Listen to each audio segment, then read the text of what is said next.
নমস্কার। আজ 25শে বৈশাখ।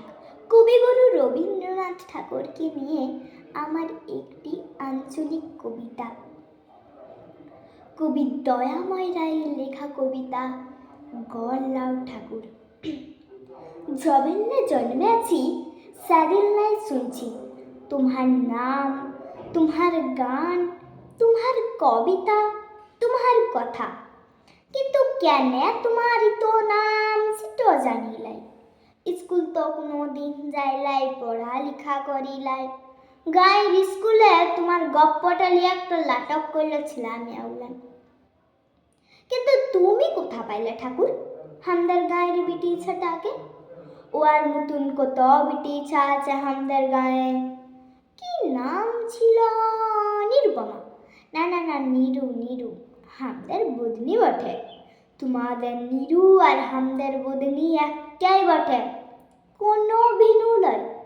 হামদের নিরুর স্বপ্ন ছিল, শখ ছিল, দু চোখে পৃথিবীটাকে ভালোবেসেছিল। স্বামী ছিল, শ্বশুর শাশুড়ি ছিল, ওরা বল্লভ ছিল, কিন্তু ছিল নাই মন। তাই বিটি ছাটা সুখ পাইল নাই। ঘর পাইল, বর পাইল, কিন্তু সুখ পাইল নাই। ঘরের ভিতরে জ্বরের ঘরে কঁকাইতে থাকলো। আর একদিন ডাক্তার এলো আর সেদিনই শেষ দেখা হইল। সেদিনই মরণে মরে গেল। ওর দুঃখে আমার ভিতরটা মোচড় মারতে লাগলো। তুমি এ ছবিটা কোথা দেখেছিলে ঠাকুর? ইমন মিয়া তো আমাদের গাঁয়েও আছে। ই তো আমাদের ঘরের বিটি ছা, আমাদের বুননি, আমাদের নিরুপমা। যেদিন নিরু মরে গেল সেদিন ওর শ্বশুর চন্দন কাঠে সে পুড়ালো, সদ্য শান্তিতে হাজার হাজার লোক খাওয়ালো। হাতের পায়ে শিরা হলো কেমনে? কাঁপে কাঁপে উঠল।